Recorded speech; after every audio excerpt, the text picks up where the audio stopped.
แต่นี้ต้องเรียนว่ามันเป็นการยกเลิกฝ่ายเดียวของเรานะคะแล้วเราก็จะทาบทามเพราะว่า MOU มันเป็นข้อตกลงของ2ฝ่ายแล้วเราก็จะทาบทามว่ามาใช้ UNCLOS กันเถอะเพราะมันมีประโยชน์และทางกัมพูชาเองเขาก็เป็นภาคีให้สัตยาบันต่ออนุสัญญานี้แล้วเราก็เห็นประโยชน์อย่างที่ได้เรียนไปแล้วว่าเมื่อของเก่ามันคุยกันไม่รู้เรื่องให้ทุกขั้นของชีวิตได้ไปต่อด้วยสินเชื่อจากธนาคารออมสินธนาคารออมสินเป็นลูกค้าเราเท่ากับช่วยสังคมเรื่องสำคัญ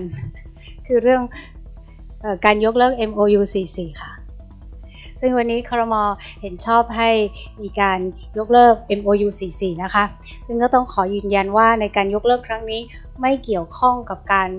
ขัดแย้งของ2ประเทศแต่เป็นการพิจารณาในทุกๆมิติแล้วเห็นว่าข้อตกลงที่ดำเนินการมากว่า20 ปี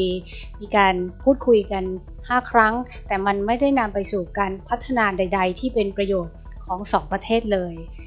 ทางรัฐบาลจึงเห็นว่าการยกเลิกในครั้งนี้แล้ว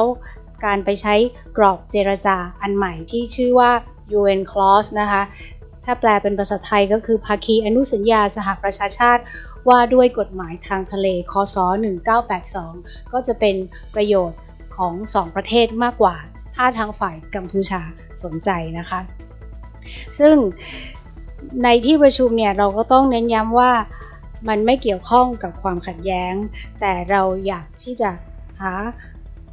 ประเด็นที่จะเดินหน้าโอกาสในการพัฒนาต่อไปทีนี้การเจรจาบนกรอบใหม่หรือว่า UNCLOS เนี่ยมันเป็นพื้นฐานที่สากลยอมรับนะคะเพราะว่าเป็นกฎหมายทางทะเลแล้วก็มีข้อบทกว่า300ข้อนั่นแสดงถึงความครบถ้วนในรายละเอียดของการปฏิบัติของประเทศในพื้นที่ที่มีการใช้พื้นที่ทางทะเลร่วมกันนะคะเพราะฉะนั้นเราจึงเห็นว่าการยกเลิก MOU 44 แล้วเสนอให้มีการพูดคุยกันโดยใช้ UNCLOS นั้นมันจะดีตรงที่ว่า 1. มีความชัดเจนข้อบทที่เยอะกว่า MOU 44 มาก 2. มีความทันสมัยนะคะและ UNCLOS นี้ก็เป็นสิ่งที่กัมพูชาเองเขาก็ลงนามให้สัตยาบันไปแล้วด้วยนะคะนอกจากความชัดเจนข้อกฎหมายที่ทันสมัยยังมีแนวปฏิบัติที่ทันสมัยด้วย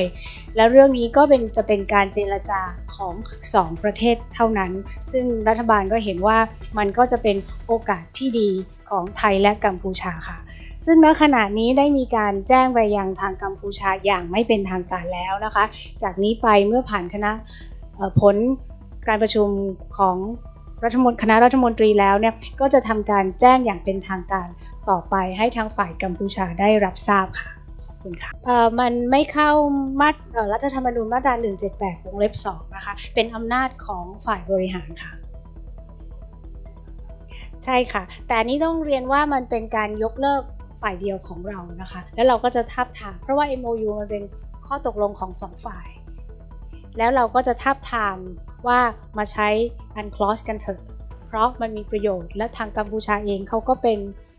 ภาคีให้สัตยาบันต่ออนุสัญญานี้แล้วเราก็เห็นประโยชน์อย่างที่ได้เรียนไปแล้วว่าเมื่อของเก่า